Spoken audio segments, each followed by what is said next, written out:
अभ्यास 83 गति 120 शब्द प्रति मिनट।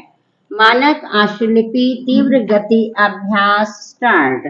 सभापति महोदय, हिंदी की संवैधानिक स्थिति के बारे में किसी को स्पष्टीकरण देने की आवश्यकता नहीं है, और यदि है भी तो केवल यही कि संविधान के अनुच्छेद 343 के अनुसार हिंदी संघ की राजभाषा है। यह राजभाषा का दर्जा उसे संविधान लागू होने के साथ ही 26 जनवरी 1950 को प्राप्त हो गया। और जहां तक संसदीय कार्य का सवाल है, संविधान के अनुच्छेद 120 में यह व्यवस्था है कि संसद में हिंदी या अंग्रेजी में कार्य किया जाएगा। साथ ही यह भी व्यवस्था है कि यदि संसद अन्यथा विधि न बनाए तो संविधान के आरंभ से 15 वर्ष की समाप्ति पर तथा 26 जनवरी 1965 से संसद में अंग्रेजी का प्रयोग समाप्त हो जाएगा।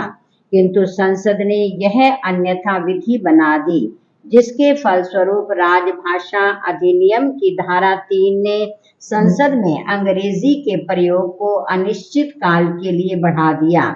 यह किन परिस्थितियों में कैसे हुआ, इस संबंध में यहाँ विस्तार से जाने का ना तो अवसर है और ना ही इसकी आवश्यकता, क्योंकि संसद सदस्य इससे भली प्रकार परिचित हैं। पैरा, यह स्पष्ट है कि जब तक शासन और प्रशासन दोनों की मानसिक स्थिति साफ नहीं होती और लोग हिंदी को दिल से स्वीकार नहीं करते, तब तक हिंदी को राष्ट्रभाषा या राजभाषा का गौरव नहीं मिल सकता। हिंदी के द्वारा ही राष्ट्रीयता की भावना जाग सकती है। आज कांग्रेस की पहुंच जो जनता तक है, वह मुख्य रूप से हिंदी भाषा के कारण है। पहले कांग्रेस में अंग्रेजी का ही जोर रहता था तथा अंग्रेजों की वेशभूषा को ही पहना जाता था, लेकिन अब ऐसा नहीं है। तभी कांग्रेस का नाम घर घर में पहुंच चुका है। अब जबकि देश स्वतंत्र है, हमारा अपना राज है, तो फिर विदेशी भाषा का क्या काम? अंग्रेजी भाषा द्वारा काम करना बहुत हानिकारक है। अंग्रेजी में अपने घर काम करके आप स्वयं अपने मुंह से पुकारते हैं कि हम गुलाम हैं। इस तरह से राष्ट्रीयता की आशा करना, अपने देश पर गर्व होना व्यर्थ की बात है।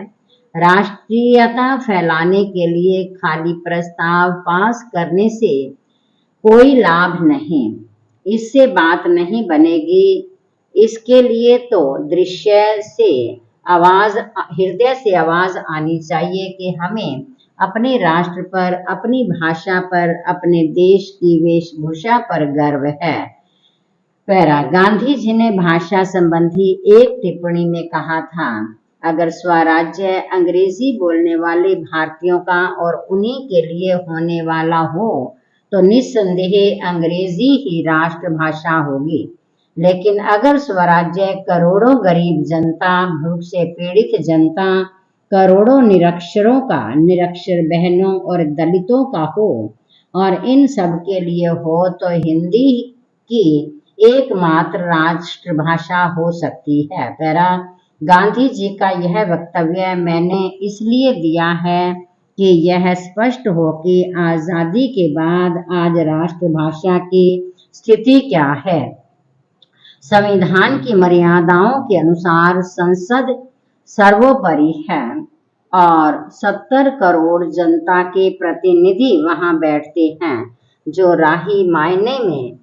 सही मायने में देश की एकता, संवैधानिक प्रभुता और जनतंत्र की आशा आकांक्षा के प्रतीक हैं।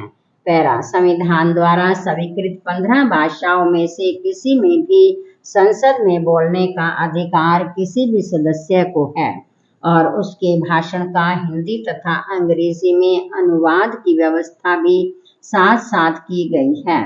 इस भांति संसद की पहल पर किसी प्रकार की रिपोर्ट, बिल, कागज, टिप्पणी रखी जाएगी तो यह आवश्यक है कि अंग्रेजी के साथ साथ हिंदी में भी उसकी प्रतियां रखनी होंगी। अन्यथा इसे संसदीय कार्य संहिता के अनुकूल माना जाएगा। लेकिन ये सारी की सारी बातें केवल एक श्रृंगार साधन मात्र बनकर रह गई हैं। सिद्धांत और व्यापार में यहाँ पर वही फर्क है जो किसी देहाती मेले और हिंदी के विशाल प्रगति मैदान में आयोजित मेले के बीच अंतर होता है। विराम।